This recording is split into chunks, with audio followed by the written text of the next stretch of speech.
my voice will last for the duration of the talk.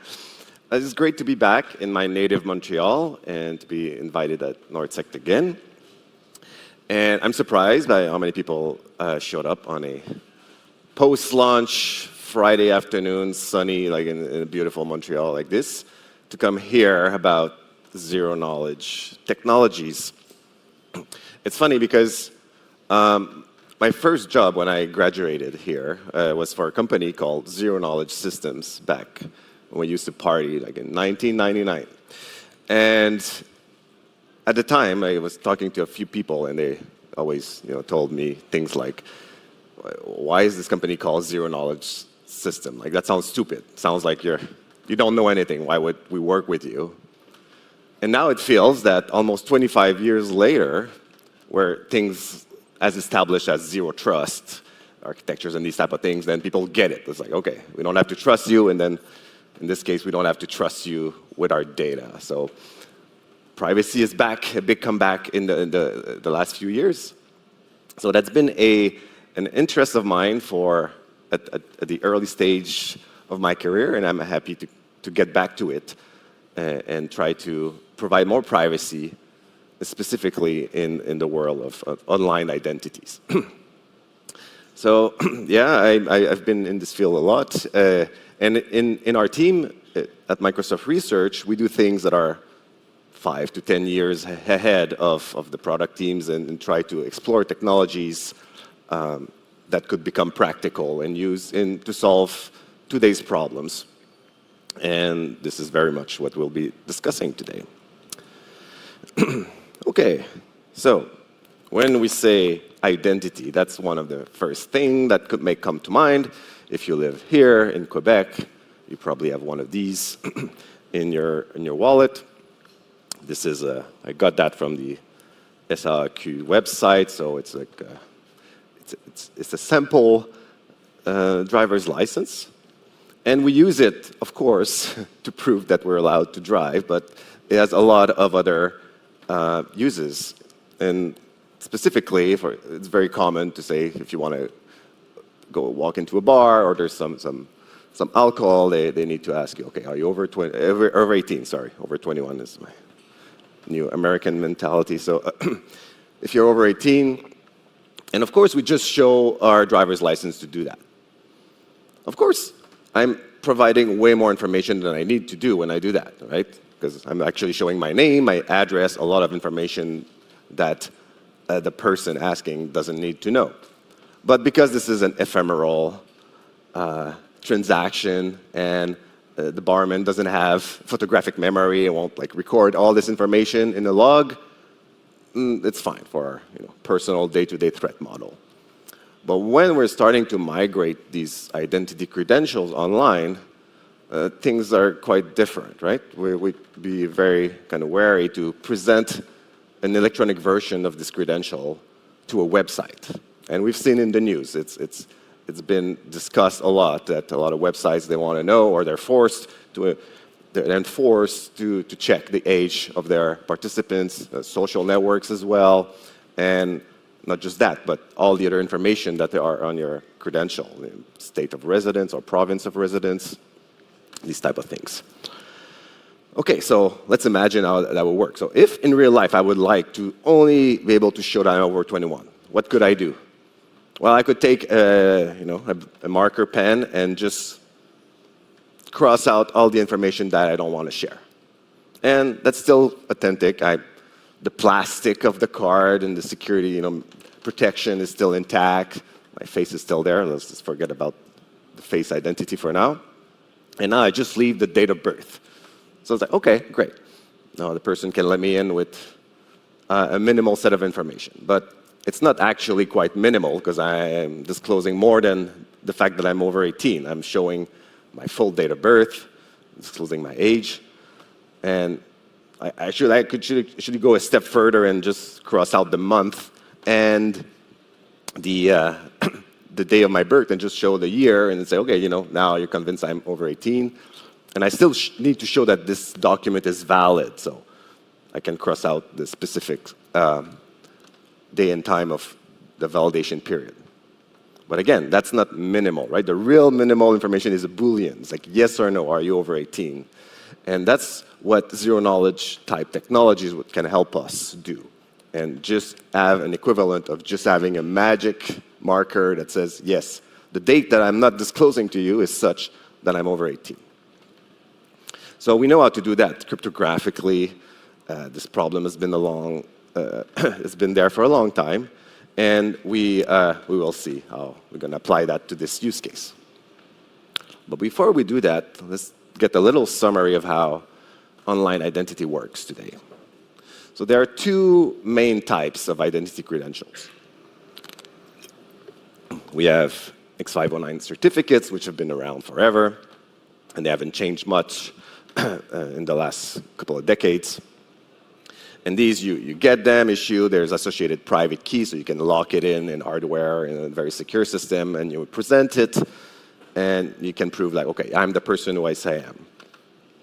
And there's a version of identity certificates that's not, or attribute certificates, which have not been really popular, but these exist as well. And the far more common credential types today is called a JSON Web Token, or a JWT. And these are used everywhere in OpenID, in OAuth, in all sorts of protocols. And they kind of replace the SAML, WS Trust type protocols that we had a couple of decades ago. And how does these things work? So an issuer certifies some claims or attributes about you and gives you this token, this credential. It is signed cryptographically, so you cannot modify it. It can be tied to a private key, so nobody else can present it on your behalf without access to the private key. And then when you present that to a verifier, they can check if they trust the issuer. That works. And so along with the X509 certificates, you get them in advance, and then you can present. But you can't modify the content. You cannot take the black marker pen and erase some attributes. Otherwise, that would invalidate the signature. You need all the data to see it. And if you only want to show your date of birth, what you would need to do in modern like OAuth type accesses is that I'm going to just ask for these attributes to the issuer. So on demand, in real time, I need to go to the issuer, get the token specifically for the access I'm trying to get, and present that, which is better for privacy on what I'm disclosing, but it means that I need to ping the issuer, and therefore maybe they learn where I'm going and they get a bit more information that they would need. Because when I show my driver's license to get into a bar, the government doesn't magically get notified of that fact. So in a way, we kind of want a system that would take the best of both worlds, to be able to cater what we're showing with the independence of not, once the credential is issued to me, I have the control and I can do what I want with it without having to contact the issuer. Okay? So there's a new generation of credentials that provide what we call selective disclosure. So this ability to cross out some attributes. So how do these work? The first one is, well, I'll start with the second bullet point. It's the mobile driver's license specification. It's developed in ISO. It's been developed for many years. And after that, the JWT ecosystem, the JSON Web Token, kind of replicated some of these features in a new profile that's called Selective-Disclosure JSON Web Tokens, or SD-JWTs. And how it works is that instead of encoding your attributes directly in your credential, you take a random salt and then you hash the data in the digest of that.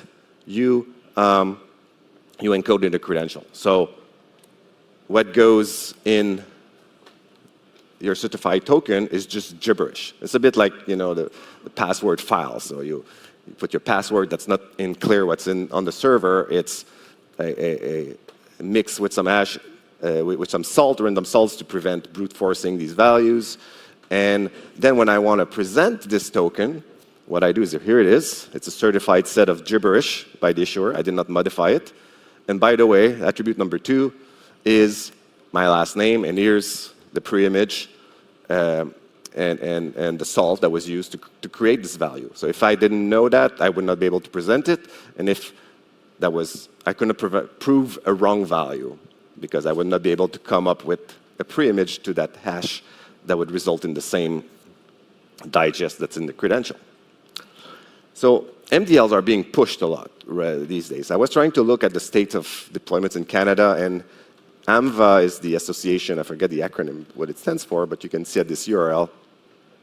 It's the organization that defines mobile driver's license profiles in North America. That's why you can just go in the US, present your driver's license, they know how to read it, it's all the same schema. So it's going to carry over in the electronic world. And we see that in the States, the purple-ish states already have deployments. Actually, I have one from the state of Virginia, where I live. It's standard trial periods and trial settings. I tried to use it at a TSA, and it didn't work because their reader didn't work. But it's getting there. So these things are real, and they're coming, and they're coming fast. OK, so that sounds like a good news. There's only one little problem, and it's the notion of the unlinkability. So what I was saying, so when I present my driver's license to go in a bar, the government doesn't know that I went there when it's paper. But electronically, this credential has a lot of what I call correlation handles, little unique fingerprints. So it could be personally identifiable information in the credential that you're disclosing. It could be the public key that always, you cannot present the token without showing this value, and that's a unique number. So is the signature. So when you're presenting this, you're leaving digital fingerprints everywhere. And after that, even if you didn't ask for a token from the issuer, you could, an issuer looking at these logs could find out where you went. Or the ads, ecosystem could do that, or collusions between verifiers being malicious or just that's their business. Let's not forget that the Web 2.0 that we know today has been built on a business model of tracking users. So we'd like to avoid our digital life to become a game of Où est Charlie or Where's Waldo? And, so, OK, where did Christian go today? Let's look at all the logs, and he's been there and there and there. Of course, that's less than ideal. Again, cryptography comes to the rescue with some magic technologies that can prevent these linkages. We have what's known as unlinkable signatures. There's two flavors. One is blind signatures, and the other one is signatures with proof protocols. And essentially is that the credential you get gets randomized by the user, either at issuance or at presentation. That's the difference between these two types of protocols. And then you can also do that black marking, but in a different way than just providing the hash-based mechanism that I said earlier. It's a stronger cryptographic mechanism that provides the perfect privacy, we call it. You cannot enumerate the salts and figure it out. You cannot brute force it. It's just, if you don't know, you will never be able to figure out what's under that black marker pen. OK, so that seems like a good best of both worlds way to deploy that, to solve that problem. And when I do that, nobody in collusion, even and maliciously, can try to track and trace me wherever I went online.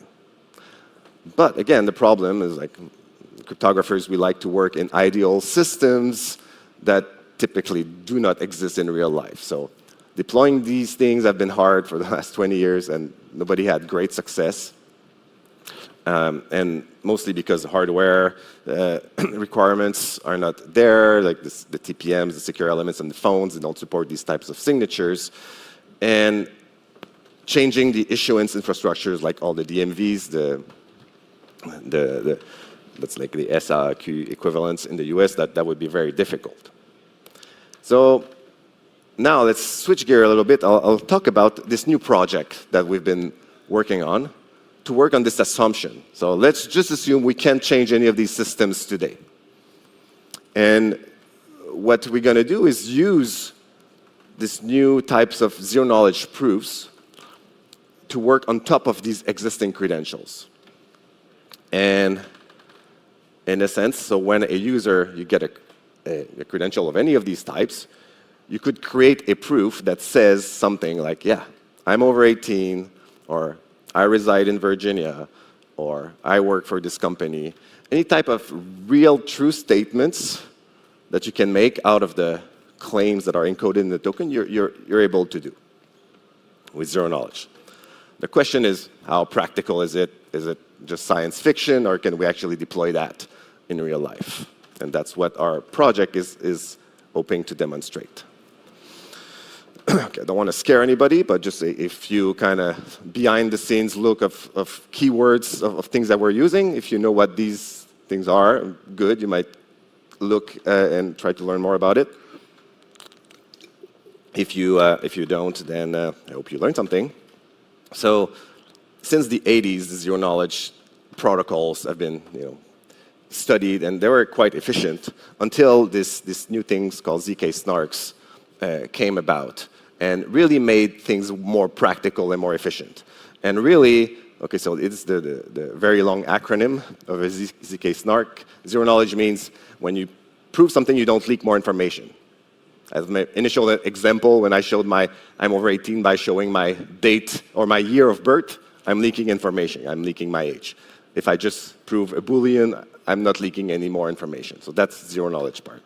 Succinct means small. It's very compact, a few bytes, like 200 bytes, to be able to show very complex statements and very efficiently. Or at least the validation is very efficient. Non-interactive means it's not a protocol. I can just create it and present it to a website, so it's very useful, like to log in to websites, these type of scenarios. And the arguments of knowledge means that I need to know what I'm proving. I cannot prove false statements. And we're using this GRUT16 proof system, which has been around for a long time, and it's been kind of battle tested. It's used, that was used in Zcash, if you know what that is, the anonymous kind of Bitcoin system. And we have the innovation that we created in Crescent versus these other GRUT16 type systems is that if you know anything about that, you might have heard that it's very inefficient to create proofs. It takes a long time, and it's not very practical. But a lot of this circuitry is to prove things like I have a credential, and I'm going to prove that all the hash data I had, like the SHA-256 things, the things that's signed by the issuer, I'm going to prove that I have a valid signature and that the signature is correct, but I'm not going to show it to you. I can prove that I own the private key associated with the public key in the token, and I'm going to sign a challenge by the verifier, but I'm not going to disclose the signature value, but I can all prove that I did that work without disclosing it to you. And you create a bunch of constraints, but these things you kind of have to do kind of once. Like the issuer signature doesn't change, so I don't have to prove that a lot. So I can pre-process a lot of that work in a prepare phase, and that's the inefficient one. And we're able to keep only the live things, like to answer the challenge of the verifier and deciding what I'm disclosing in the second very efficient phase that we can do on a phone or something like that. So that's if you're a zero knowledge aware person, the innovation that we have in Crescent is make the showing phase very efficient. And I think I'm just going to skip that, but some little Peterson vector commitment there if you're crypto aware and you'd like to see some of the details. But that we're able to kind of split off, and I'll show the demo and explain that live. But essentially, it's a modular way to plug in different things I want to prove. So we'll do kind of disclosure of one attribute and a range proof to show that the expiry date is smaller than or further away than the date of today. Okay, I'm going to skip that and just show the demo directly. And I'm tempting the demo gods by doing a live demo with like 3 Rust servers here on my machine. So let's see if it works. Okay, I'm going to play the role of Alice. And she works for Contoso, which is the Microsoft default example company that we have. So that's the name. And she logs into her administrative account, and then, all right, welcome. And now they said, you can get your employment verification JSON Web Tokens. So This is a weird UI. It's just so it can show things on the screen. So let's say she gets her token and it looks something like that. 3-part base 64 of a JSON web signature. Great. So what she's going to do now is she has a wallet that we've built, the Crescent sample wallet. It's in the browser, and it says, oh, do you want to import this JSON web token? Like, let's do that. And you notice she already has her mobile driver's license in there that she had obtained before. Perfect. So now it's the preparing. So now it's doing that one-time long proof. It's going to take a minute or so. But once it's in your wallet, you can use it very efficiently. So let's that work. Let's go to another thing. She decides to join this social website. It's a very cool, edgy social network. I wouldn't know anything about it because I'm not that cool. But they do ask to verify your age. In this case, it's 18. It could be 16. OK, well, she can do that with her mobile driver's license. So if she opens the Crescent wallet here, she sees, oh, this website would like to verify your age. Do you want to disclose that you're over 18 to social? Let's do that. And that's that. The whole point of the demo is just to show that the presentation and the verification of these things, it's for the user experience is transparent. It's very fast. And now she can go and sign up. So what happened there, I took the mDL. I didn't send the mDL directly. I just created proof saying, I have a valid mobile driver's license from the state of Virginia, and I've demonstrated the possession of the private key without showing you the equivalent public key that's in there, and I've demonstrated that the signature of the issuer is valid without showing it to you. So there's no linkable elements in the proof that I presented. And the only thing that the verifier needs to trust is knowing about kind of the Crescent system parameters, which would be shared by the full ecosystem. AMVA, there would be one for North America, and trusting the original issuer, which is the DMV system. They have their own PKI there, so you have to trust that as always. Perfect. Now, because she did a lot of social networking, Alice would like to now need some mental counseling, just to counter the effect of all this social networking. And her employer provides a service, access to a mental health practitioner. But of course, you might want to do that and access it to talk about sensitive issues, personal issues, and you might not even want your employer to know that you did that, right? Depending on what the issues. So what you can do is present your employment credentials, so this is my work credential, and just disclose that, okay, my email address that's in the token, I'm not disclosing my full email address, but just the domain part. And it's from a current JSON Web Token, and I'm also going to disclose the US location because the website asked for it, and I'm like, fine.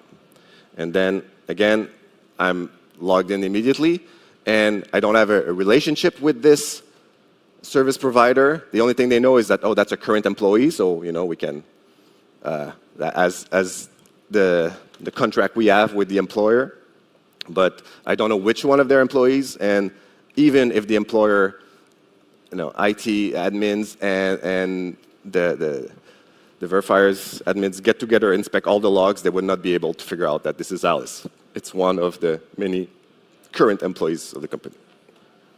So that's a demo. I'll link to the slides on my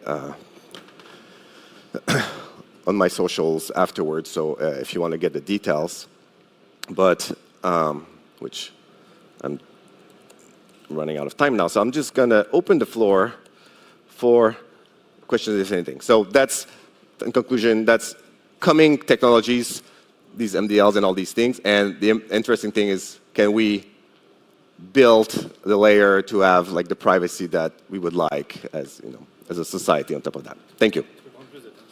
Oh, that's good. Alright, thanks, Igor.